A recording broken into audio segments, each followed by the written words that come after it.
celebrate the life and work of Comrade Bruce Wylie.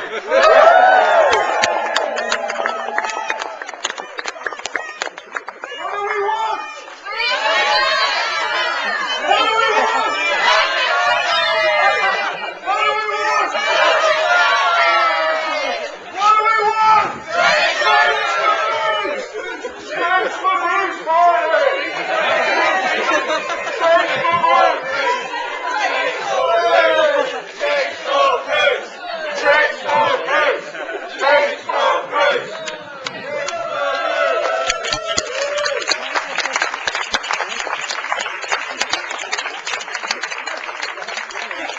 I'll try to make myself heard by shouting. Just to let you know the running order of this afternoon's event. I'll start by saying a few words. I don't think Tim's going to follow. Tom will follow Tim, and then we'll give the right of reply of whatever we say to Bruce Wylie, and that we will insist on timing the length of his contribution in order to keep some discipline to proceeding. I've been very privileged by my colleagues in the Activism team to be invited by them to say a few words on the team's behalf in appreciation of Bruce's contribution to us, to the movement.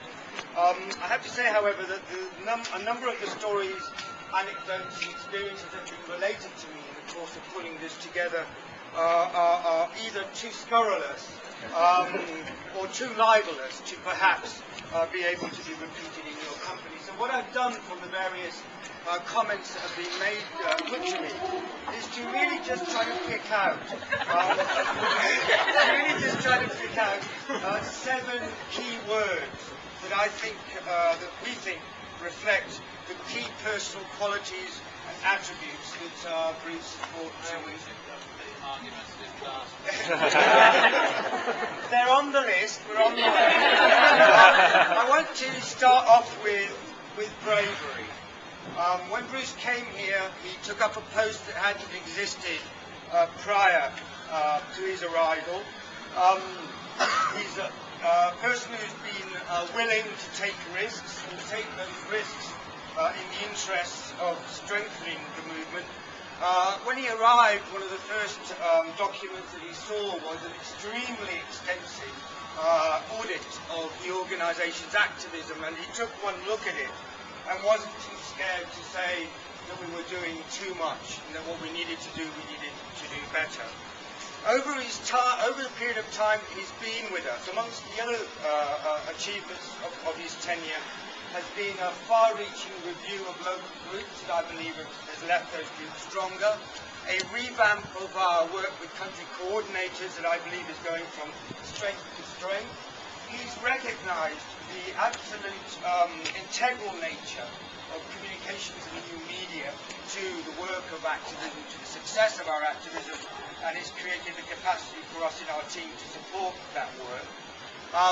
Goes without saying that he's completely revamped our work with trade unions and taken that to new and exalted heights. And one of the other things that he's done in the period that he's been here is he's overseen a big debate within the movement as a whole about the place of our work for individuals at risk within our organisation's overall goals. And he's brought our individuals at risk into the heart of our activism, into the heart of the activism team, but more particularly ensure that that work can be reflected in throughout the organisation in the activities of all of our teams. The second word that came up repeatedly in our conversations with colleagues and in the anecdotes that they chose to share with me was the phrase confidence and trust. One of the things that Bruce has brought to the job and has brought to the team is a strong encouragement of the autonomy of the people within his team, the encouragement to us to take responsibility for the work that we do. He's always there when needed, but he treats us as adults.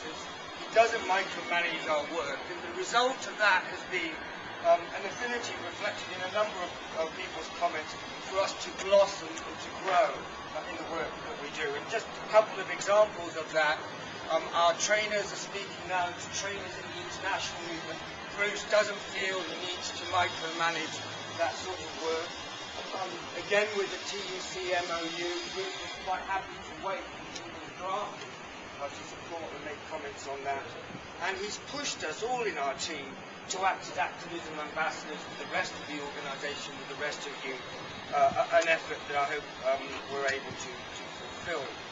The third phrase that came up from colleagues is mobiliser and mobilisation. And whether it's organising 23 buses and 2 special trains for a CND demo, or leading the union struggle against the abolition of the Greater Manchester Council, or indeed in the varied work that we do in our team, it's clear that organising is in your blood, Bruce, that you understand what activists need to bring about change and to have an impact for human rights. Crucially, and I think this is a particularly important point, you, Bruce, perhaps more than anyone else in the section, understand that the power of activism lies in its transformative quality for those who are taking the action, as well as for those whom we're trying to defend.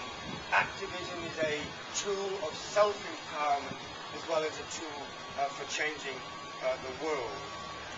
The fifth word that comes up a lot in colleagues' comments is persistence, and your persistence over time. Like the persistence and consistence of our activists, this can sometimes appear a bit tiresome. Some targets of that, and words like and words like obstinate and stubborn have come to mind. But these are, in the view of your colleagues in the team, absolutely critical and essential qualities in both defending the role of activism in the organisation and in driving forward your vision. The sixth word, and I've only got a couple more to go, the sixth word that comes to mind is respect. The respect that you command from all of us and the respect that you offer to us as your colleagues.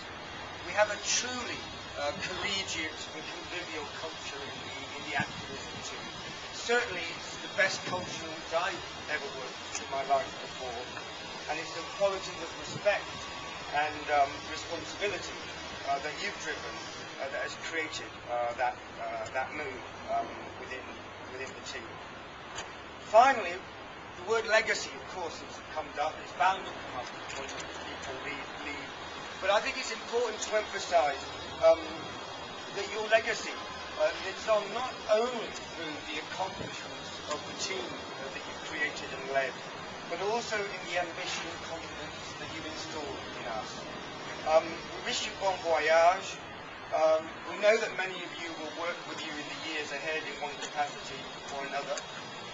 We also know, Bruce, that you're going to be an extremely hard act to follow.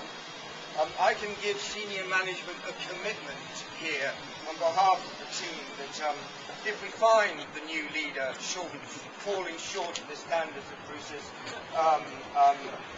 commanded, that we will endeavour to put her or him right. Finally, before we move on to the second contribution, we want to offer you some gifts and tokens of our appreciation on behalf of the Thank you, Bruce.